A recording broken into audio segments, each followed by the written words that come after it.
Car में इधर सामने मेरी कार में इधर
గత 3 రోజుల నుండి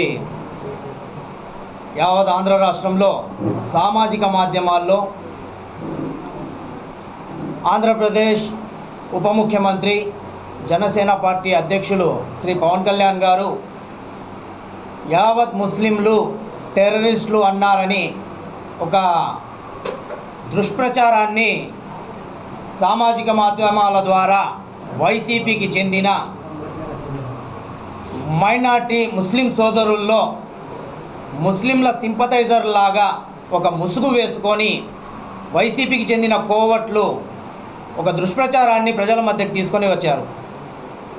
ఆ దుష్ప్రచారము పవన్ కళ్యాణ్ గారు జాతీయ మీడియాతో మాట్లాడుతున్న సందర్భంలో వారు పెహల్గాంలో జరిగిన ఏ ఉగ్రవాది దాడి అయితే ఉందో ఆ దాడికి సంబంధించి మీడియా వారు అడిగిన సందర్భంలో వారు ఒక మాట అన్నారు, మనము యావత్ ముస్లింలను ఇస్లాంని బ్లేమ్ చేయకూడదు, దాన్ని బ్లేమ్ చేయడాన్ని నేను తప్పుపడతాను, అలా చేయడం కరెక్ట్ కాదని చెప్తూ ఎవరైతే ఈ దుశ్చర్యకు పాల్పడ్డారో వారు ముస్లింలు అన్నారు, 100% ముస్లిమ్స్ అన్నారు.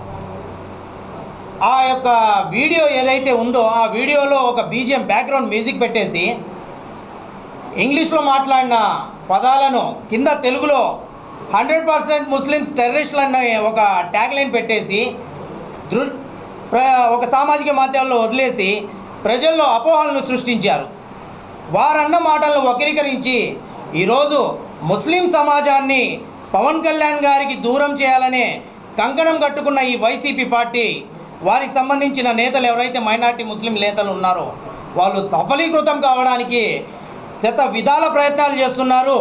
వారికి ఈరోజు కర్నూలు గడ్డ మీద నేను స్పష్టంగా హెచ్చరిస్తున్నాను, మీ యొక్క ఈ పోకడలను కవచంలాగా జనసేన పార్టీలో ఉన్న ఈ మైనార్టీ ముస్లిం సోదరులు ఎవరైతే మేమున్నామో ఒక కవచంలాగా ఏర్పడి యావత్ ముస్లిం సమాజానికి పవన్ కళ్యాణ్ గారి యొక్క భావజాలం ఏంటో వారి ఆలోచన విధానం ఏంటో తెలియజేసి మీ యొక్క పోకడలను అడ్డుకుంటామని ఈ సందర్భంగా తెలియజేస్తున్నాను.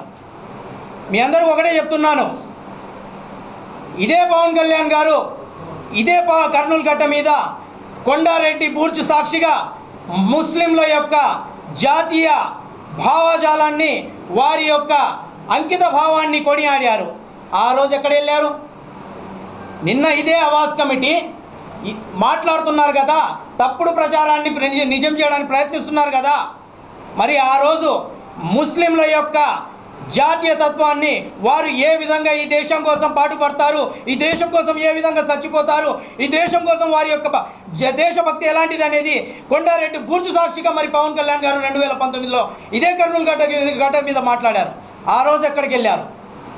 ఇది కేవలం కుట్రపూరితమైన వైసీపీ సింపథైజర్స్ చేస్తున్న దుష్ప్రచారం తప్పించి పవన్ కళ్యాణ్ గారు ఎక్కడ కూడా ముస్లిం సమాజానికి సంబంధించి తప్పుగా మాట్లాడిన సందర్భం లేదని, ఎప్పుడు మాట్లాడలేదని, వాడు మాట్లాడరు కూడా అని ఈ సందర్భంగా మీ అందరికి తెలియజేస్తున్నాను. ఎందుకయ్యా? ఎందుకు మీరు ఏం చేయాలనుకుంటున్నారు? ఇది మీ డిఎన్ఏలో ఉన్న దౌర్భాగ్యమైన దరిద్రమైన స్వభావం. కాంగ్రెస్ కాంగ్రెస్ పార్టీలో ఉన్న ఇది దౌర్భాగ్యమైన డిఎన్ఏ స్వభావం. ఈరోజు వైసీపీ అదే డిఎన్ఏకి చెందిన పార్టీ కాబట్టి గతంలో కూడా ఉమ్మడి రాష్ట్రం ఉన్నప్పుడు జగన్మోహన్ రెడ్డికి అదే కాంగ్రెస్ పార్టీ ముఖ్యమంత్రి చేయలేదని మత కలహాలు సృష్టించడానికి ప్రయత్నించిన పరిస్థితి వాస్తవం కాదా అని ఒకసారి ఇంటెలిజెన్సీ వర్గాల ద్వారా మీరు తెలుసుకోవాలి. ఎప్పుడు చూసినా వారి ప్రయత్నం ఒకటే ప్రయత్నం, ముస్లింలు హిందువుల మీద గొడవలు పెట్టి ఏ ప్రభుత్వం అయితే ఉంటుందో ఆ ప్రభుత్వానికి ఇబ్బందులు కలిగజేసి తప్పుడు సమాచారాన్ని ప్రజల మీద రుద్ది ఆ ప్రభుత్వానికి ఒక వర్గానికి దూరం చేసే ప్రయత్నం చేస్తుంటారు. నేను నిష్పక్షపాతంగా చెప్తున్నాను, పవన్ కళ్యాణ్ గారు ముస్లింల పక్షపాతి, హిందువుల పక్షపాతి, క్రైస్తవుల పక్షపాతి, ఈ దేశంలో ఉన్న ప్రతి ఒక్క పౌరుడి పక్షపాతి అని ఈ సందర్భంగా మీ అందరికీ తెలియజేస్తున్నాను. ఏ విధంగా మీరు విమర్శిస్తారు? తప్పుడు సమాచారంతోనా మీరు నిందలు వేసేది? ఏం హిందుత్వం వారు సనాతన ధర్మాన్ని పాటిస్తూ వారి ధర్మాన్ని వారు పాటిస్తూ వారి ధర్మ సిద్ధాంతాలను ఆచరిస్తూ వారి ధర్మాన్ని ఎక్కడైనా ఇబ్బంది కలిగితే వారు మాట్లాడటం తప్ప, వారి ధర్మం గురించి మాట్లాడుతూ ఎక్కడైనా వేరే మతాల గురించి కించపరుస్తూ లేదా వేరే మతాలను దుర్భాషలాడుతూ ఎక్కడైనా మాట్లాడిన సందర్భం ఉందా? ఇంకా వారు మాట్లాడుతూ ఒక మాట అన్నారు తిరుపతిలో లడ్డు యొక్క విషయం జరిగినప్పుడు, ముస్లింలని చూసి నేర్చుకోండి, వారు అజాం వినిపిస్తే ప్రతి ఒక్కరూ ఒక్కసారిగా నోరు మూసేస్తారు, వారు ఇలాంటి భక్తికి సంబంధించిన ఏదైనా శ్లోకాలు నడుస్తుంటే మీరు మాట్లాడుకుంటున్నారు, మీరు ముస్లింలను చూసి నేర్చుకోవాలి, ఇస్లాం వాళ్ళకు క్రమశిక్షణ నేర్పిస్తుంది, క్రమశిక్షణతో నడవాలి, మీరు ఇస్లాంని ముస్లింని చూసి క్రమశిక్షణ నేర్చుకోవాలని చెప్పిన సందర్భం ఉన్నది. ఏమనుకుంటున్నారు మీరు? నేను మార్కాపురంలో ప్రెస్ మీట్ పెడితే మీరు నా మీద వంటెత్తు పొగడలు ప్రవర్తిస్తూ నా మీద మీరు ఫోన్ కాల్స్ చేస్తారా లేదా మెసేజ్లు పెడతారా? ఏమి కూటమిలో ఉన్న ముస్లిం నాయకులందరూ ముస్లింలు కాదా? మీకు ఎవరు ఇచ్చారా పేటెంట్స్? వైసీపీలో ఉన్న ముస్లిం నాయకులకు చెప్తున్నాను, మీకు ఎవరు ఇచ్చారా పేటెంట్స్? అసలు ఇస్లాం ఎక్కడైనా, ఇస్లాంలో క్లియర్గా చెప్తున్నాను, ఖురాన్లో అల్లా ఒకటే చెప్పాడు, ఎక్కడ కూడా అల్లా రబ్బుల్ ఆలమీన్ కానీ రబ్బుల్ ముస్లిమీన్ కాదు. సామాన్య ప్రజలకు ఇబ్బంది పెట్టకూడదు, ఏ ఒక్కరికి దుర్భాషలు ఆడకూడదు, వ్యక్తిగత దూషణలు చేయకూడదు. మరి మీరేం చేస్తున్నారా? మీరు ఏ విధంగా తిడుతున్నారు? తల్లిని తిడుతున్నారు, భార్యని తిడుతున్నారు, పిల్లల్ని తిడుతున్నారు, గడ్డాలు తీసేయమంటారు, టోపీలు తీసేయమంటారు.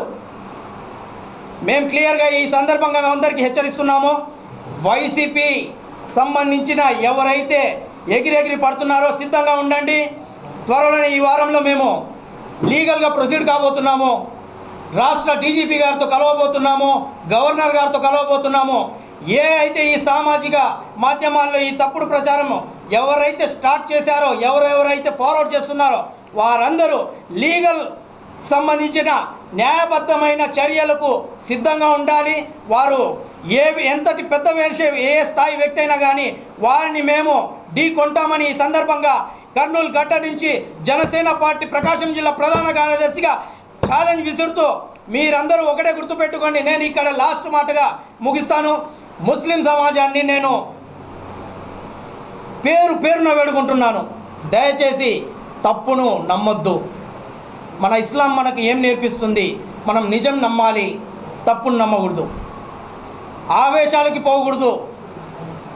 ఆవేశంలో పోయి మనము తొందరపాటు నిర్ణయాలు తీసుకుంటే చాలా నష్టపోతాము. ఇక్కడ ఈ భారతదేశంలో హిందువులు, ముస్లింలు, క్రైస్తవులు ఇంకా ఇతర ఎన్ని మతాలు ఉన్నా కానీ అందరం కలిసిమెలిసి ఉండాలి, సోదరభావంతో ఉండాలి. మనము దారిన పోయే కంపను ఇంటికి తెచ్చి నెత్తిన పెట్టుకున్న పరిస్థితులు తెచ్చుకుంటున్నాము. దయచేసి ఎవరో చేసే తప్పుల్ని మనం అందరం ఆపాదించుకోవాల్సిన అవసరం లేదు. పవన్ కళ్యాణ్ గారు 100కు 100 సార్లు ముస్లింల పక్షపాతే, హిందువుల పక్షపాతే, క్రిస్టియన్ల పక్షపాతే, ప్రతి భారతీయుడి పక్షపాతే. దయచేసి తప్పుడు సమాచారాలను నమ్మొద్దని ఈ సందర్భంగా తెలియజేస్తూ, త్వరలోనే మేము ఈ వారంలో ఖచ్చితంగా లీగల్ ప్రొసీడింగ్స్కి వెళ్తున్నాము. ఖచ్చితంగా వీరందరి మీద కేసులు పెట్టి చర్యలు తీసుకుంటామని తెలియజేసుకుంటూ సెలవు తీసుకుంటున్నాను. జై హింద్. రాష్ట్రంలో ఎంత దారుణమైన పరిస్థితులకు దారితీసిందంటే ఈ వైసీపీ పార్టీ కానివ్వండి, ఈ కూటమి ప్రభుత్వాన్ని విచ్ఛిన్నం చేయాలి, వీళ్ళ మధ్యలో గొడవలు సృష్టించాలి. అలా కాకపోతే మతతత్వ గొడవలైన ఒక మతాన్ని ఇంకో మతం పైకి ఎగదోసైన మతతత్వ రాజకీయాలు చేయాలి అన్న ఏకైక ఉద్దేశంతో ఉన్నారు. ఆయన ఏం చెప్పారు? ఉగ్రవాదులు ముస్లింలు, ఉగ్రవాదులు ముస్లింలు. ఏ ఉగ్రవాదులు? కాశ్మీర్లో కాల్పులు చేసిన ఉగ్రవాదులు ముస్లింలు. ముస్లింని ప్రాక్టీస్ చేశారు, ఇస్లాంని ఆచరిస్తారు. కాబట్టి అక్కడ ఉన్నటువంటి ఉగ్రవాదులు వాళ్ళు ముస్లింలు అన్నారు, కానీ ఇస్లాంని ఆచరించే ప్రతి ఒక్క ముస్లిం కూడా ఉగ్రవాది అనేసి ఎక్కడ కూడా చెప్పలేదు. అక్కడ చంపింది కాశ్మీర్ కాల్పుల్లో పాల్గొంది ఉగ్రవాదులు, వాళ్ళు ముస్లింలు అన్నారు. వాస్తవంగా చెప్పారు. ఇంకొకటి కూడా, అక్కడ 26 మంది చనిపోతే దాంట్లో ఒక ముస్లిం చనిపోయారు. ఆ ముస్లిం కూడా వచ్చేసి తీవ్రవాదులతో, ఉగ్రవాదులతో పోరాడి చనిపోయాడు. ఆ రోజు మాతో పాటు అందరితో పాటు అప్రిషియేట్ చేశాడు. అది కదా భారతదేశం పైన ఉన్నటువంటి ప్రేమ. ముస్లింల నుండి భారతదేశాన్ని వేరు చేయలేరు, వేరుగా కూడా ఎవరు కూడా చూడలేరు. ఎందుకోసమంటే మా పూర్వీకులు పుట్టింది ఇక్కడే, మా పూర్వీకులు కలిసింది ఈ మట్టిలోనే. కాబట్టి ఖచ్చితంగా వచ్చేసి ముస్లింలకు గౌరవమైన స్థానం ఉంది. ప్రతి ఒక్క పార్టీలో కూడా ఆ విధంగా గౌరవమైన స్థానం ఉంది. కానీ పవన్ కళ్యాణ్ గారు చెప్పిన మాటల్ని దుష్టులు, దుర్మార్గులు నిన్న కర్నూలులో కూడా జకాత్ కమిటీ, ఆవాస్ కమిటీ, ఓ బేవార్స్ కమిటీ, ఆ కమిటీ నగర అధ్యక్షులు, రాష్ట్ర అధ్యక్షులు కూడా వచ్చేసి పవన్ కళ్యాణ్ని బర్దరఫ్ చేయాలంట. తోక పార్టీ పోయి బొచ్చు పార్టీ అయిపోయింది మీది, ఇంకా ఏముందనేసి. అంటే వీళ్ళు ఏ విధంగా ఉన్నారంటే, వీళ్ళు సూడో సెక్యులరిస్టులు. అంటే ఏదన్నా ఎక్కడన్నా జరిగిందంటే దానివల్ల ఎవరికేం నష్టం లేదు. ఏదో ఒక చోట ఏదైనా సమస్య జరిగినప్పుడు ఆ సమస్య లోతులకు వెళ్ళి పరిష్కరించాలి, కానీ ఆ సమస్యను తీసుకొచ్చేసి ఒక ముస్లిం సమాజానికో, ఒక క్రిస్టియన్ సమాజానికో, ఒక హిందూ సమాజానికో ఒక బూచిలాగా చూపెట్టేది ఎవరంటే కాంగ్రెస్ పార్టీ, సిపిఐ, సిపిఎం, ఈ వైసీపీ పార్టీలు ఇక్కడ బూచిలాగా చూపిస్తున్నాయి. వాస్తవంగా అంత తీవ్రంగా ఏమీ లేదు, మతతత్వ గొడవలు ఏం జరగడం లేదు.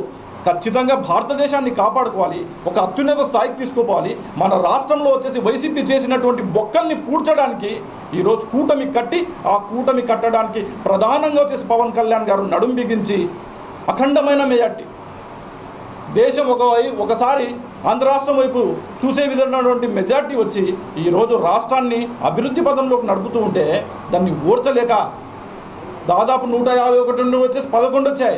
ఆ 11లో ఒకటైపోతావో లేకుండా పూర్తిగా వెళ్ళిపోతాం అన్న ఒక భయంతో ఇటువంటి మతతత్వపు పోకడల్ని ఈ వైసీపీ చేస్తున్న వాటికి మళ్ళీ వచ్చేసి ఈ కమ్యూనిస్టు పార్టీలు కూడా ఆ వైసీపీతో కలిసి చేస్తున్నటువంటి ఈ దుర్మార్గపు చర్యల్ని మేము ఖచ్చితంగా జనసేన పార్టీగా మేము ఖండిస్తూ ఉన్నాం.